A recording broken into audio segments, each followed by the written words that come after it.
우리 사랑하는 성도님, 주의 이름으로 축복드립니다. 리차드 포스트가 쓴 돈, 섹스, 권력이라는 그 책에서 이 돈의 부분에 대해서 굉장히 그 성경적인 접근을 잘했습니다. 이 저자는 돈에는 어두운 면이 있고 밝은 면이 있다. 그래서 이 부분을 가지고 아주 성경적인 관점으로 접근을 합니다. 돈의 어두운 면에 있어서 가장 먼저 살펴보는 게 뭐냐니까, 돈은 왜곡을 한다는 겁니다. 돈은 단순한 교환 매체가 아니고 악마적인 힘을 가지고 있다 하는 겁니다. 돈은 물질적인 속성만 있는 것이 아니고 인격적이고 영적인 속성을 반드시 띠게 되어 있다는 겁니다. 인간은 돈을 지배하려고 하지만은 실제 돈은 하나님과 동등한 위치에 올라가기를 바라고 있고 사람들의 숭배를 반드시 받아낸다는 겁니다. 그래서 인간이 돈에 헌신하고 충성을 바치게 하는 아주 그 무서운 속성이 있다는 것입니다. 그래서 예수님께서는 신약에서 돈을 만몬이다 그렇게 했던 것은 우상이다. 우상의 위치까지 반드시 올라갈 굉장히 위험하다 하는 것을 주님께서는 먼저 지적을 하신 것입니다. 돈이면 모든 것을 할 수 있다. 이 전능성으로 무장을 합니다. 돈이 사람에게 행복을 주고 안전을 주고 살아가는데 결정적인 것을 채워줄 수 있다. 이렇게 속입니다.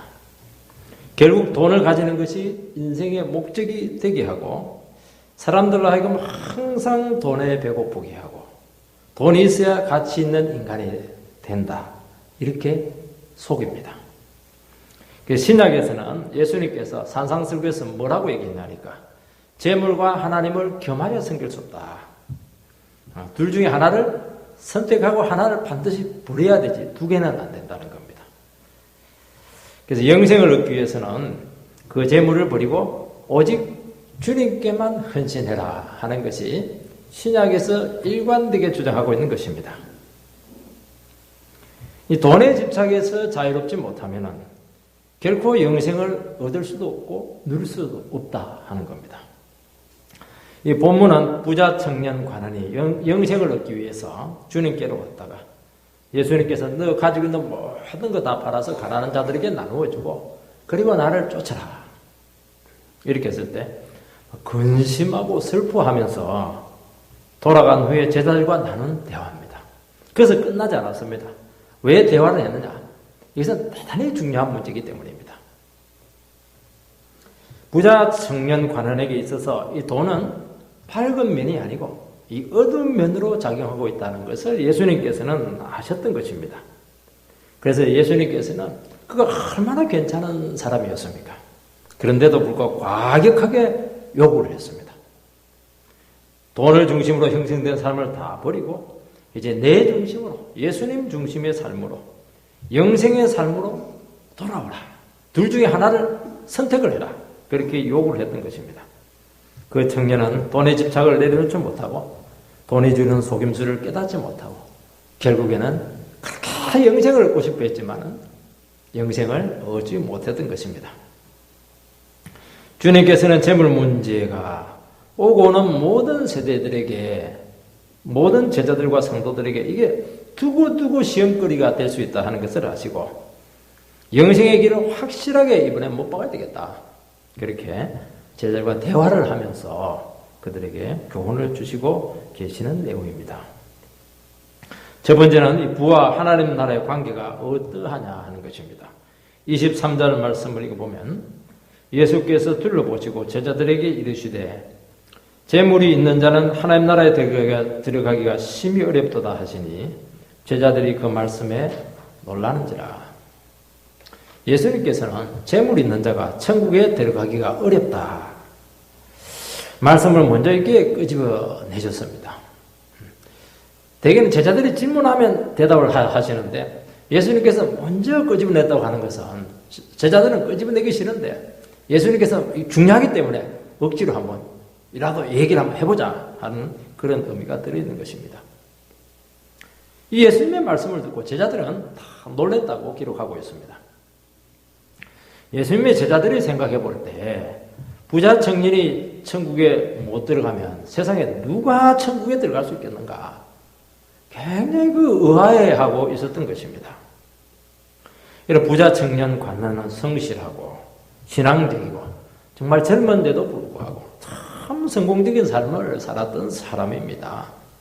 그리고 성공적인 삶만 살았던 것이 아니고 사람의 성품이 좋아요. 겸손하고 그 영생에 대해서 질문을 할 정도로 자기 인생에 대해서 상당히 진지한 삶의 자세를 가지고 있었던 사람입니다. 이런 사람이 하나님 나라에 들어오지 못한다면 누가 들어올 수 있겠냐 하는 것이 제자들의 문제인 것입니다. 이런 사람들은 하나님 나라에 들어오면 이미지도 좋아지게 될 것이고 하나님 나라 확장에도 얼마나 도움이 되겠습니까? 만약에 개척교회에 부자 청년 가는 같은 사람이 온다면 어떻게 하겠습니까? 대환영이죠. 큰 도움이 되고 참 성도들의 본이 될 수 있지 않겠습니까? 제자들은 그 청년이 근심하면서 떠나게 되었을 때 속으로 안타깝다, 아깝다, 있어주지 그런 생각이 속에서부터 올라왔을 것입니다. 제자들은 그 위에 어린아이들에게 대해서는 어린아이들은 애들은 오지 마라. 예수님 안수 받으려고 하는 거 너희들 오지 마. 시끄럽다. 떠들지 마. 그렇게 하면서 적극적으로 제지를 했습니다. 왜냐하니까 하나님 나라에는 애들은 별 쓸모가 없습니다. 그들이 생각할 때는. 부자 청년은 달랐습니다. 너무 중요하고 신경을 많이 썼습니다. 그런데 주님께서는 신문하듯이 하고서는 결국 재물을 포기하도록 과격하게 유혹하시는 바람에 그냥 문득해서 그냥 떠나버리고 말았던 것입니다. 얼마나 야속했겠습니까? 예수님께서는 제자들의 심정을 아시고 이번 기회에 그들의 이 잘못된 신학을 바꿀 필요가 있다 하는 것을 느끼셨습니다. 재물이 있는 자는 하나님 나라에 들어가기가 심히 어렵도다. 이 말씀을 잘못 들으시면 부자는 거의 천국에 들어갈 수 없다. 이렇게 오해를 하실 수가 있습니다. 여러분, 우리 모든 사람은 솔직해져야 됩니다. 우리 모두는 다 부자가 되기를 원합니다. 부자가 안 돼서 가난하게 있는 것이지 다 부자가 되고 싶은 것입니다. 그런데 부자가 천국에 들어가기가 어렵다면 이게 보통 문제가 아닙니다. 그 당시 제자들을 포함해서 유대사회는 재물이 많으면 하나님 나라에 들어가기가 쉽다 그렇게 다 생각하고 있었습니다. 왜냐하면 재물이 많은 것은 축복의 표시고 불행은 형벌이다 그렇게 받아들였던 것입니다. 가난은 뭔가 신앙에 문제가 있다 그렇게 보았던 것입니다. 그래서 그 당시 사람들은 부자가 부자로 있다가 쫄딱 망해서 가난하게 되면은 저 사람 저주를 받았다. 뭔가 큰 죄를 지었기 때문이다. 그런 식으로 판단을 할 정도였습니다. 그런데 아무래도 재산이 많으면은 유리한 것도 많습니다. 구제도 많이 하게 되고 헌금도 많이 하게 되고 구원받는데 훨씬 유리하지 않느냐 하는 것입니다.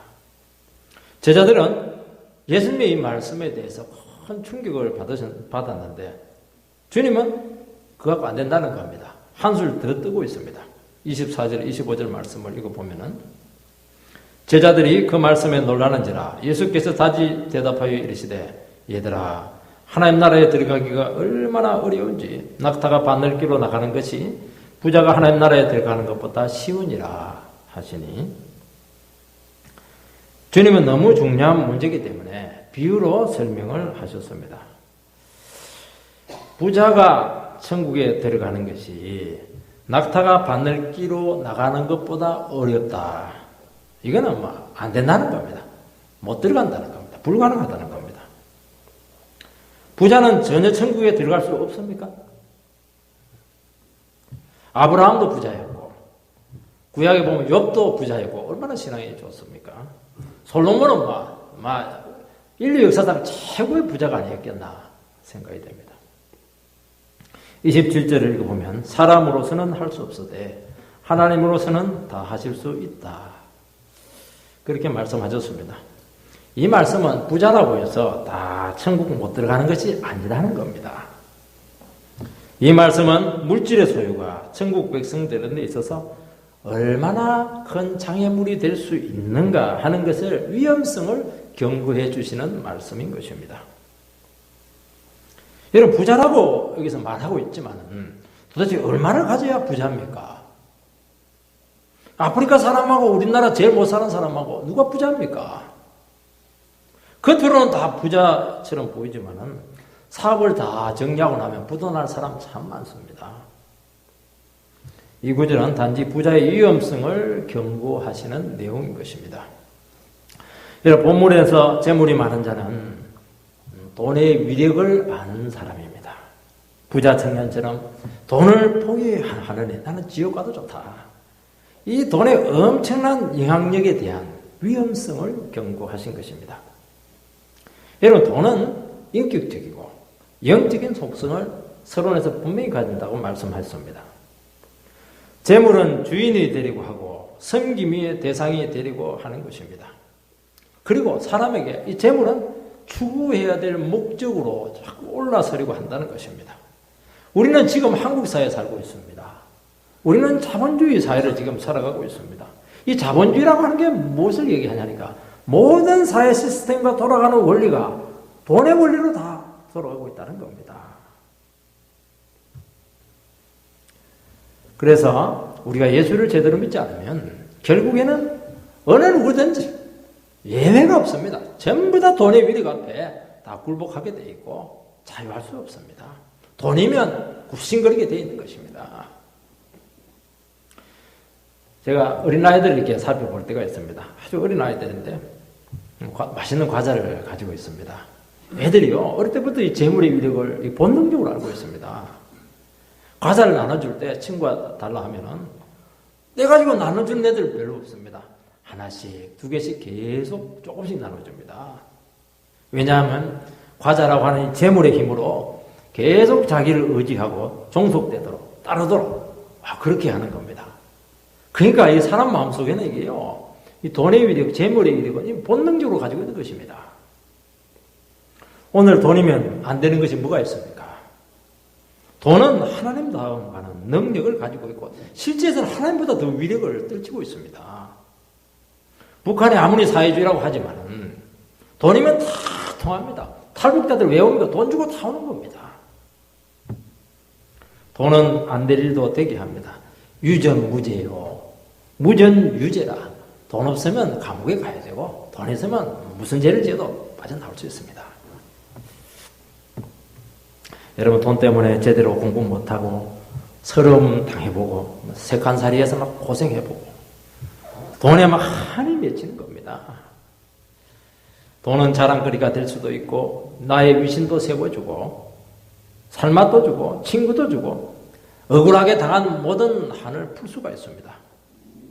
내 존재의 의미를 주기도 합니다. 오늘 사람들은 세 가지의 목숨을 겁니다. 돈과 권력과 명예입니다. 그런데 이 세 가지 중에 더 믿음, 소망, 사랑, 그 중에 제일은 사랑이다. 그렇게 되면 좋은데 돈과 권력, 명예, 그 중에 제일은 뭡니까? 돈이죠. 나이 들면요, 깔때기로 딱 모아서 착 걸러낸 것 밑에 딱 보면 마지막에 남는 것은 돈입니다. 사회운동을 하고 한때 신선했던 계획자들이 시간이 지나면 전부 다 돈의 포로가 다 되어 있습니다. 주님께서는 재물을 가지고 하나님 나라에 못 들어간다. 그렇게 못 박습니다. 구원의 축복, 재용서의 은총, 하나님 나라의 복은 돈으로 살 수 없다는 겁니다. 여러분, 돈은 놀라운 속임수로 사람들을 지배합니다. 돈이면 다 된다고 속입니다. 돈이 최고고 돈을 위해서라면 다른 모든 것을 희생시켜도 우정도 희생시켜도 좋고 뭐 친분관계도 희생시켜도 좋고 진짜 중요하다. 계속 사람들에게 세뇌를 시키는 겁니다. 사람들은 돈이 된다면 환경이 어찌되었든지 간에 뭐 먹거리를 가지고 막 장난을 막 치는 겁니다. 뭐 죽어나든 상관없어요. 돈만 생기면 되는 겁니다.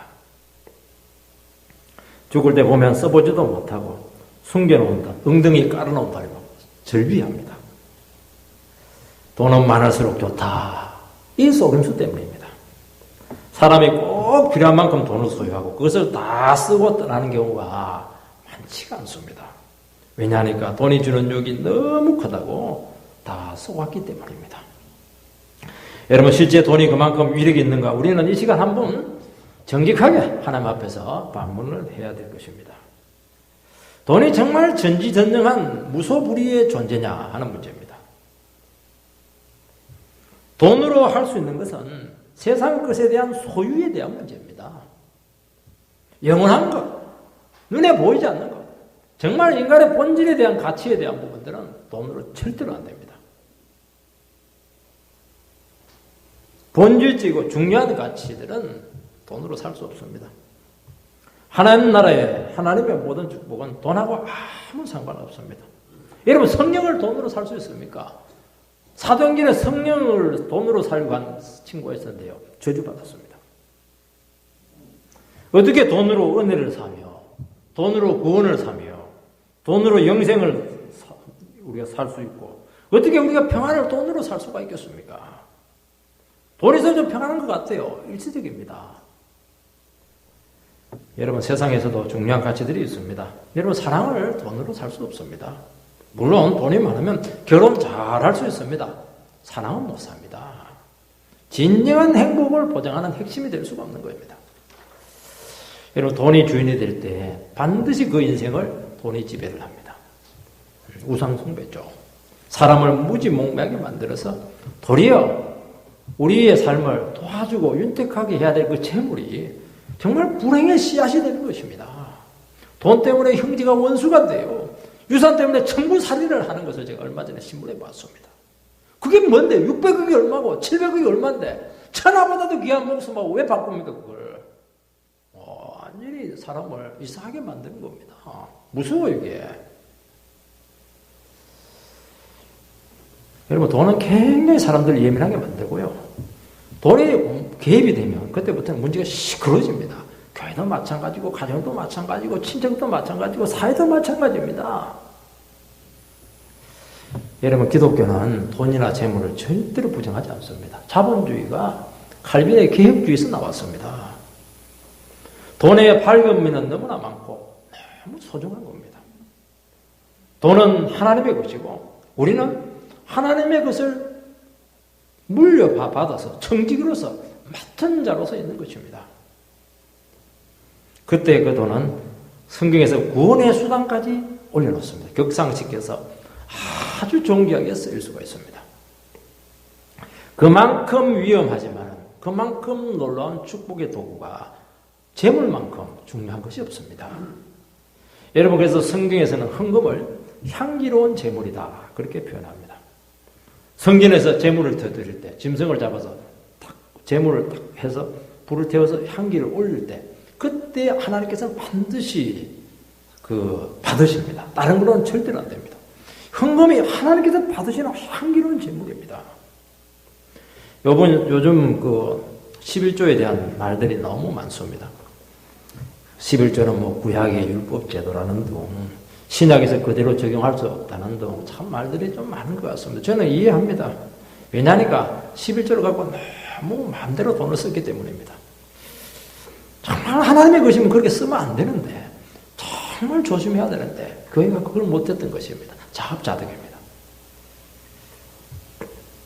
그러나 그 정신마저 우리는 잃어버려서는 안 되는 겁니다. 11조는 나에게 주신 모든 재물은 하나님의 것입니다. 신앙 고백입니다. 11조를 드리지 못하면 재물에 대한 하나님의 주권을 인정하지 못하는 것이고 과연 내 삶을 뭐가 끌고 가나 누가 끌고 가느냐 하는 문제에 대한 근본적인 질문을 제기한다는 것입니다. 결국 당신의 삶은 하나님이 끌고 가느냐 재물이 끌고 가느냐 하는 그 문제까지 주님께서는 지금 얘기하고 있는 것입니다. 그런 의미에서 구약에서 11조를 제정을 했던 것이고 지키는 것입니다. 그래서 루터라고 생각이 되는데 이런 말까지 합니다. 네 호주머니가 회개하지 않으면 진정한 회개가 아니다까지 말합니다. 지갑에서 돈이 나와야 됩니다. 재물은 강력한 은혜의 도구입니다. 말씀을 아무리 능력 있게 증거하고 이렇게 해도 냉랭합니다. 왜요? 수면 안에서는 돈이 왔다 갔다 해야 되는데 주머니를 꽉 잠그고 있으니까 은혜가 없는 거예요, 이게. 가난한 자에게 돈이 가야 되고 하나님 나라에 돈이 가야 되는데 홀드를 해놔버리니까 그애가 그렇게 냉랭한 겁니다. 이런 부에서 자유로울 수 있는 방법은 주님이 부자 청년에게 하신 방식입니다. 가난한 자에게 다 나누어주고 주님을 따르라. 문자적으로 그렇게 해라는 것은 아니었을 겁니다. 한 번은 이렇게 한 번. 재물을 주인으로 삼지 말고 주님을 주인으로 삼아라 하는 말씀입니다.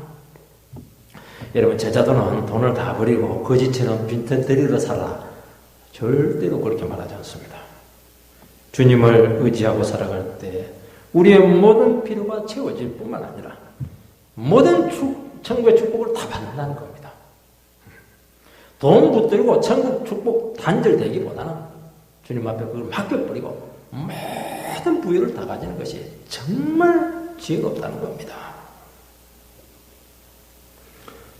여러분, 기독교는 세상에서 거지처럼 비참하게 사는 종교가 아닙니다.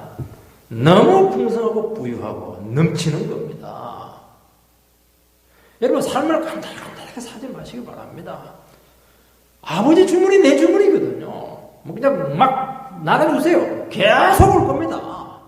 왜냐하면 너무너무 거부입니다. 우리 아버지는. 눈빛을 보니까 꼭 믿으시기 바랍니다. 그런데 돈을 목적으로 살아가게 될 때 삶이 황폐하게 되고 천국의 축복을 다 맞기 때문에 그 우상은 한 번은 깨뜨려라. 그렇게 우리에게 도전하고 있습니다. 여러분, 재물을 포기하는 것은 안 쉬워요. 돈은요, 서양 사람들은 귀신도 춤추게 하고 중국 사람들은 돈은 귀신으로 연장면들도 돌리게 한다 할 정도입니다. 재물을 포기할 수 있는 유일한 방법은 딱 하나밖에 없습니다. 재물보다 월등한 가치를 진실로 발견하는 것입니다. 여러분, 너무 귀한 자녀가 있어요. 결혼해야 됩니다. 데이트를 지금 하는데 5천원 정신값이 아까워가지고 달달 손을 뜬다면 꼭 결혼하면 안 됩니다. 그 자매보다 5천원이 더 귀한 것이죠. 우리 솔직해져야 됩니다. 빚을 내서라도 워크힐 저런 최고 뷔페 호텔에 가가지고 막 쓸게 해야 되는 겁니다. 여러분, 천국의 가치는 이 세상의 어떤 물질 세계와도 바꿀 수 없습니다. 부자가 누가복음에 보면 소출이 그날만 너무 많았습니다. 그 소출이 많으면 어떻게 해야 됩니까? 그거 가지고 하나님께 드려야죠. 가난한 자에게 나눠줘야죠. 생각을 했어요. 창고를 2개, 3개 만들어야 되겠네. 창고를 해가지고 막 쌓으니까 너무 기분이 좋았어요. 그날 저녁에 주님이 그를 데려갔습니다. 이 비유는 재물을 우상으로 여기면 돈의 가치를 하나님보다 더 우선시하며 살아가는 영혼의 그는 얼마나 미련한가 하는 것을 보여주는 것입니다. 창고에 재물을 잔뜩 쌓아두었지만 하나님의 생명을 거두어 가시면 그 무슨 소용이 있느냐 하는 것입니다. 그런데 사람들은 생명을 주고서라도 재물을 택합니다. 자기 생명을 바쳐서라도 막 돈을 버리고 하면 돈 다 불러놓고 병 다 들어 다 죽습니다. 오늘 한국 사회입니다. 40대, 50대 전부 다 병 들어가지고 돈이 그냥 생깁니까? 목숨과 뜻과 힘과 정성을 다해야 돈이 오는 것이지. 가만히 있는데 어떻게 돈이 옵니까? 안 옵니다. 하나님처럼 섬겨야 오는 겁니다. 우리는 어떨 겁니까? 하나님을 딱 섬기니까 하나님이 주는 것이죠. 그리 않고서는 돈 벌 방법이 없는 겁니다. 그러니까 우리가 정말 하나님을 만나야 되고 정말 영생을 경험해야 됩니다.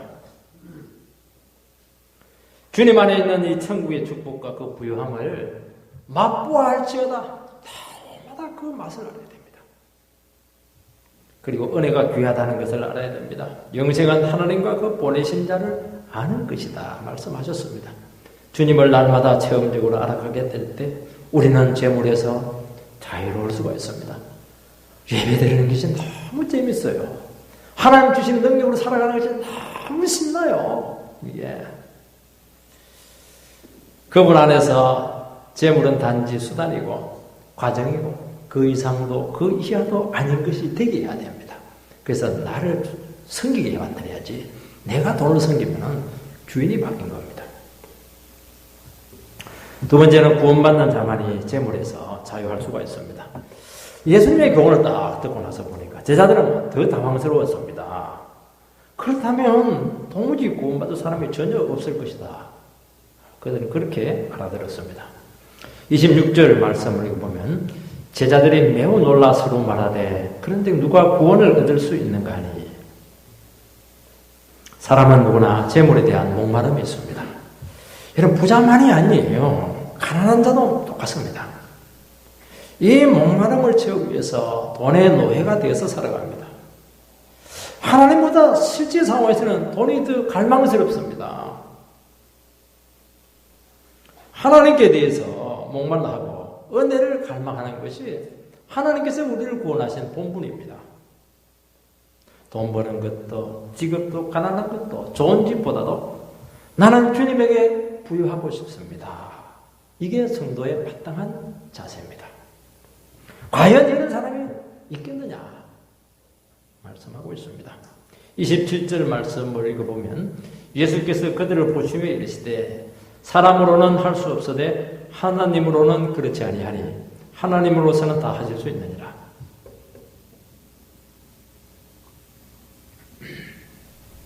사람으로는 불가능하지만 하나님은 다 하실 수 있다고 말씀하셨습니다. 여러분 인간의 본질로 보면 돈의 위력과 유혹에서 벗어날 사람은 하나도 없습니다. 수양이나 도덕이 탄탄해도 결국에는 돈 문제 생기면 다 넘어집니다. 그러나 하나님은 하실 수 있습니다. 목회자도 돈 문제 걸리면 넘어질 가능성이 굉장히 많아요. 장사가 없어요. 장사가. 어떤 부자에게 성령이 임하면 하실 수 있습니다. 재물보다 하나님을 더 귀하게 여길 줄 믿습니다. 여러분 부자가 되시기 바랍니다. 돈을 벌어서 주를 위해서 막 쓰시기 바랍니다. 일부러 가난할 필요 절대 없습니다. 저도 그런 마음 없습니다. 열심히 일하시고 주님이 주신 지혜로 능력으로 돈을 막 벌으시기 바랍니다. 그러나 돈의 함정에 빠지면 안 버는 것보다 못하다 하는 겁니다. 여러분 돈의 어두운 면을 극복할 수 있는 더 강력한 은혜와 믿음이 우리에게는 동반되는 겁니다. 그래서 내가 지금 돈이 많이 벌리고 있다. 어떻게 해야 됩니까? 더 예배로 나와야 됩니다. 더 기도가 필요하고 더 은혜가 필요한 것입니다. 근데 우리는 반대로 하는 겁니다. 아 돈이 벌리네. 그냥 돈 버는 대로 그냥 쫓아가는 겁니다. 하나님 없는 것보다 다 팽개치는 겁니다. 영혼을 반드시 잃습니다.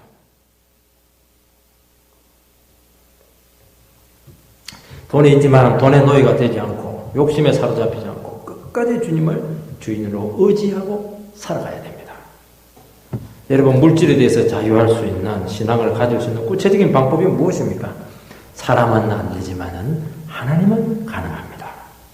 재물이나 눈에 보이는 것이 아무것도 아니고 결국 생명을 주지도 않을 뿐만 아니라 의지의 대상도 아니다 하는 깨닫는 것이 이 가능하냐는 문제입니다.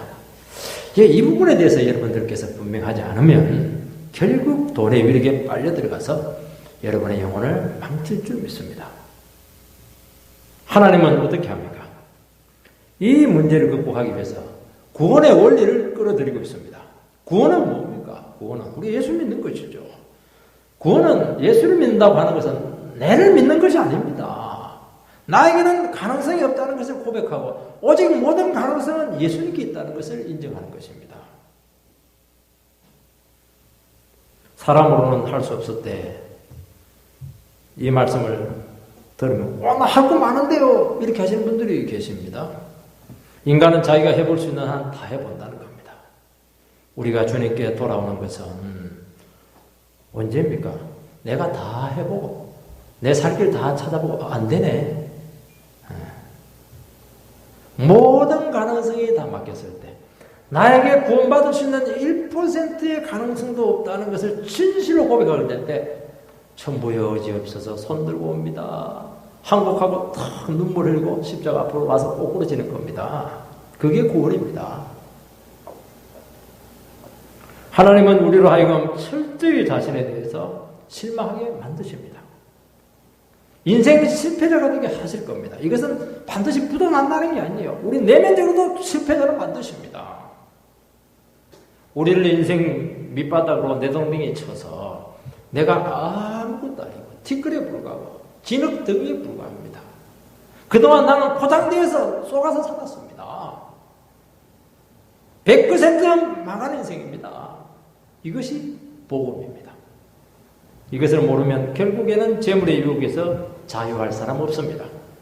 누가복음 4장에 보면은 하나님의 은혜가 막 이런 사람에게 간다. 그렇게 하는 그 장면을 말씀을 보여주고 있습니다. 누구에게 하나님의 은혜가 찾아갑니까? 돈 많은 사람이에요?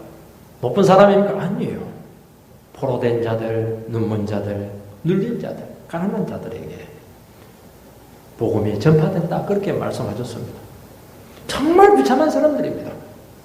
건강한 사람들, 학식 있는 사람들, 자유인들, 그 사람들에게 복음이 찾아가죠. 그런데 안 믿습니다. 이 사람들은. 왜요? 나는 아직 가능성이 있기 때문입니다. 나는 내 힘으로 살아갈 수 있는 능력이 있다고 믿는 사람들이기 때문에 이 사람들은 복음을 안 받아들입니다. 사실 안 가는 건 아니에요. 다 갑니다. 안 받아들이는 겁니다. 누가 받아들입니까? 포로된 자들, 눈먼 자들, 자기 힘으로 할 수 있는 거 아무것도 없는 자. 눈먼 자가 뭘 합니까? 눈먼 자가 직장을 가질 수 있습니까? 길을 마음대로 갈 수가 있습니까? 완전히 망한 것이죠. 뭐. 돈이 없으니까 할 수 있는 게 아무것도 없는 겁니다. 내 인생에서 완전히 망했다고 진실로 고백하는 영혼들, 자기 인생에서 스스로의 힘으로 도무지 살아갈 길이 없다. 너무 절박한 처지에 빠졌다. 주님께서 나를 구원해 주지 않으면 오늘 하루 살아갈 수 없습니다. 인생에서 결정적인 부분에 대해서 하자를 가지고 있는 바람에 그것 때문에 다 고통스러워 하시는 분들, 이런 사람들에게 복음이 전해지게 되는데 그때 어떻게 할까? 목숨 걸고 붙듭니다. 생명이 그에게 임한다는 겁니다. 여러분, 우리가 진실로 돈의 노예에서 자유로워지지 되면은 어떻게 해야 됩니까? 이렇게 해야 됩니다. 진실로 예수님을 붙잡고 믿고 늘어져야 됩니다. 느슨하게 그리 믿으면 안 돼요.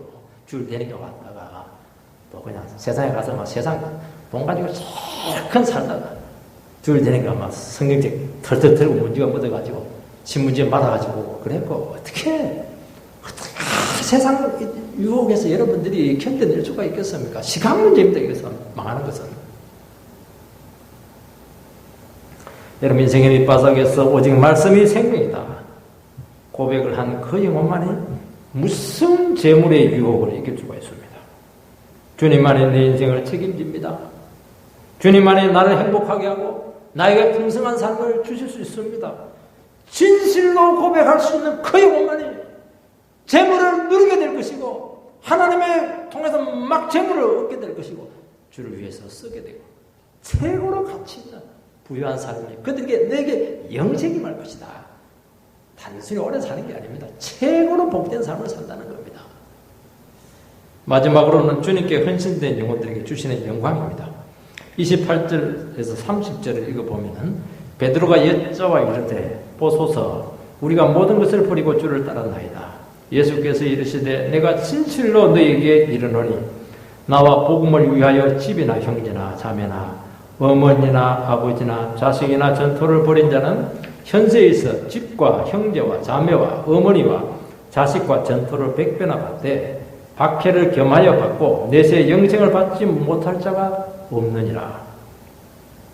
이 말씀을 듣고 제자 중에 베드로가 충격을 받고 또 베드로는 꼭 입이 가만히지는 못해요. 꼭 나섭니다. 입이 좀 싸기다고 이렇게 한대. 근데 이게 굉장히 우리에게 유익이 많이 돼요. 우리가 늘 입이 싼 사람들이고 늘 뭐 조급증 나고 궁금하면 못 견디고 이렇게 하는데 똑같아요. 그래서 은혜가 참 많이 됩니다. 유치한 질문을 합니다. 예수님 듣고 보니까 우리 다 버렸습니다. 마누라도 버리고 부모도 버리고 배도 버리고 다 버리고 따랐네요.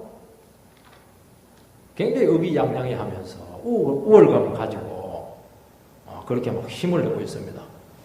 이렇게 말한 이유가 뭐냐니까 우리 다 버리고 따랐는데 우리한테 뭐가 더 나오죠? 지금 얘기하는 겁니다. 여러분 집과 형제, 자매, 어머니, 아버지, 자식 전토는 우리가 살아가는데 대단히 중요한 것들입니다. 여러분 지방가 넣기 위해서 얼마나 고생을 합니까? 서울은요 한번 경기도를 밀리면 진입 못합니다. 얼마나 비싼지 몰라요. 서울에는 집 가졌다 이러면 중산층 이상입니다. 영원히 못 가집니다. 광주로 오십시오. 광주로 이리 오면 집을 사기가 참 좋습니다. 어떤 사람들은 핏줄, 자기 식구에 대해서 강한 집착을 합니다. 땅이 얼마나 중요합니까? 이 말씀은 우리가 소중하게 여기는 것들을 다 버리고 주님을 위해서 내 삶을 드리는 헌신을 의미합니다. 주님은 이런 것을 주님과 복음을 위해서 포기했을 때 100배의 축복을 받게 된다. 100배라고 하는 것은 완전한 완전수입니다. 넘치고 넘치는 겁니다. 박해도 겸하여 받고 영생도 얻는다고 말씀하셨습니다. 이 말씀 하시는 주님의 의도가 무엇이냐니까 네가 다 버리고 나를 쫓았다고 했는데 정말 다 버리고 쫓았냐? 언제나 헌신을 했느냐 하는 도전인 것입니다. 근데 신용만 내는 것하고 진정한 헌신하고는 다르다는 겁니다. 제자들은 다 버리고 예수님을 따랐지만 온전하지만 못했습니다. 여전히 마음속에 세상 명예가 있습니다. 예수님께서 예루살렘으로 가면 한자리 하고 싶은 것입니다. 세상 영광에 대한 이 뿌리 깊은 야망과 욕망을 포기하지 못했습니다. 끝까지 그들을 괴롭혔던 문제입니다. 저는 다 버리고 목회의 일을 들어섰습니다. 아직도 생생한 기억이 납니다. 그 내용면에 보면은 지금 졸업장도 버리고요. 젊은도 버리고 주를 위해서 내 인생 바치겠습니다. 그렇게 했는데 내용만 따지고 보니까 다 버린 것이 아니었습니다. 목회를 통해서도 얼마든지 나를 추구할 수가 있었고 인정을 받으려고 하는 이 뿌리 깊은 야망이 속에 도사리고 있었습니다. 이것이 더 무섭다는 것이죠. 더 교묘하고 더 무서운 유혹이었다는 것입니다. 제자들이 예수님을 따라하면서 한자리 하려고 하는 게 이게 더 무섭다는 것이죠. 정말 주와 복음을 위해서 너희들 다 버렸느냐? 도전하고 있는 것입니다. 그래서 검증이 필요합니다. 너 자신을 그대로 뚝 두고서 얼마든지 주를 위해서 할 수 있습니다. 우리 주를 위해서 봉사도 하고 큰 일도 할 수 있습니다. 남을 구제하면서도 은근히 자기 자신을 드러낼 수가 있는 것입니다. 주를 위한다고 하는데 놀라운 이기심이 그 속에 들어있는 것입니다. 결국 주를 위하고 복음을 위한다고 하지만 실제로는 네가 아니냐는 거예요. 네가 중심이 아니냐는 것입니다. 어떻게 예수님이 중심이냐는 거죠.